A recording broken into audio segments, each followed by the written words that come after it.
Emmanuel Macron, bonjour. Nous sommes en décembre 2022.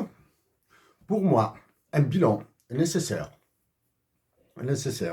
sur, sur mes actions pour ma patrie, l'Algérie, pour l'Afrique du Nord, et qui ont visé expressément la France que vous dirigez, et même la France qui a été dirigée par vos prédécesseurs. Vous savez, comme je vous l'ai dit avant, euh, c'est un travail qui me déplaît au plus haut point. Ce que je fais est un travail qui me déplaît au plus haut point. Il est nauséeux, il est nauséabond, et n'étant pas scatophile, je me retrouve dans un milieu de scatophagie euh, extrême. Mes mots seront probablement en 4 parties. À un niveau international. Ensuite, d'emblée, je vais passer en revue tout ce que vous avez fait en Afrique du Nord et ce que vous allez faire en Afrique du Nord. Je dis bien ce que vous allez faire en Afrique du Nord. En Afrique du Nord, quand je dis l'Afrique du Nord, c'est-à-dire l'expression, l'appellation, même s'il est internationalement reconnu, pays du Sahel, me dégoûte. Je préfère plutôt dire l'Afrique du Nord, dans laquelle je mets comme ça, Tunisie, Algérie, Maroc, Sahara occidental, je précise Sahara occidental, Mauritanie, Mali, Niger, Tchad, Libye. Libye, probablement, même si je l'oublie, pour moi, la bande d'Aouzou entre le Tchad et la Libye est très importante. Je vais probablement souffler un mot sur la tragédie que vit et que vivra le Burkina Faso en ayant une pensée sincère à l'un des rares militaires africains qui a montré son patriotisme.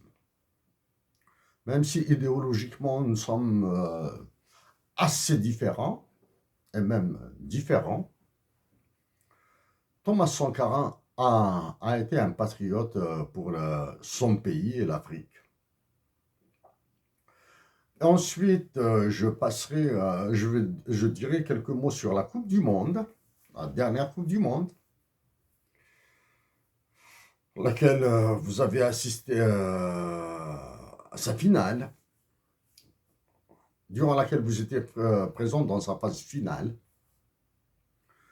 Et c'est à votre honneur pour encourager votre équipe, l'équipe de France. Ensuite, je reviendrai sur ces liens que vous entretenez avec, dans vos mots, ceux qui décident en Algérie.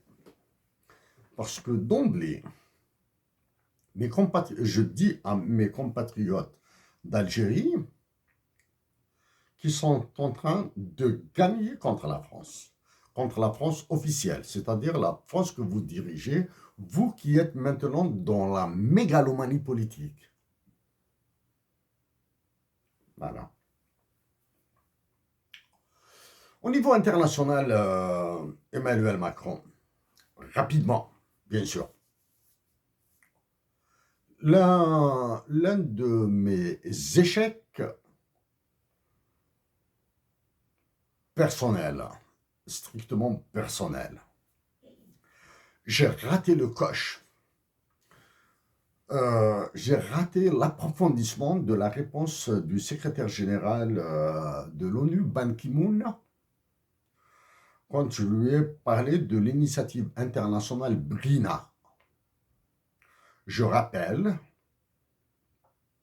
la signification de l'acronyme BRINA. B, c'est pour base, RI, c'est pour richesse, N, naturel, A, c'est pour africaine ou algérienne. En fonction du contexte, la dernière lettre A peut signifier africaine ou algérienne. algérienne. Parce que ça, c'est un lien avec la conférence internationale présidée par la France à Sharm el-Sheikh, en Égypte.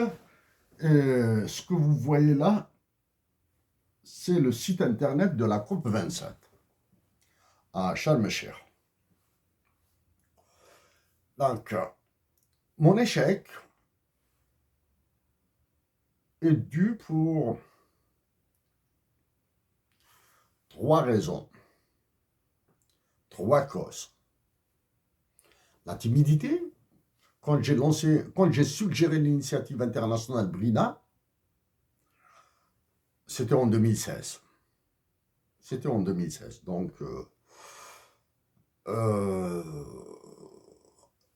après la réponse du secrétaire général de l'ONU, j'aurais dû continuer à aller un peu plus en détail avec lui, avec ses services. Mais mon contexte de l'époque, les études à l'Université de Montréal en économie, d'autres activités additionnelles, la timidité, je l'ai dite, j'en ai parlé là. Et probablement que c'était une initiative qui demandait une équipe. Mon esprit, à l'époque, était pris par d'autres préoccupations. Donc, l'initiative BRINA est une initiative que j'aurais pu rendre plus visible au niveau international. Récemment, récemment, vous avez effectué une visite d'État à Washington. Vous avez été reçu par les officiels américains. Là, il y a une constante, je dis bien une constante et non pas une variable, sur laquelle, que vous avez exploité, que vous conseillez, vous en suggérez d'exploiter, alors qu'ils se sont foutus le doigt dans l'œil jusqu'au coude. Cette constante, j'éviterai de la nommer publiquement, parce que vous savez que je le sais, je sais que vous le savez, vous savez que je sais que vous le savez, que je le sais. C'est une constante. Vous l'avez manipulé. Il est sans nommer cette constante, je la dirai avec des mots autres. Je vais la formuler autrement. Parce que dire que je sais, je connais la valeur d'une constante, etc., sans préciser sa valeur réelle aux personnes qui me suivent, qui vous suivent, serait entretenir un flou, alors que là maintenant nous avons besoin de clarté.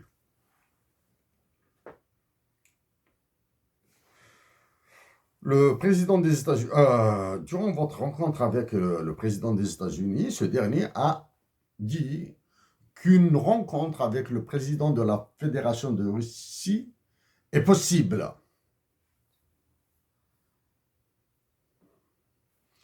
Dans les mots en anglais, il a dit a meeting with the president of the Federation of Russia might be possible. Might be possible. C'est à peu près ça, hein? Peut-être à un mot près, c'est ça.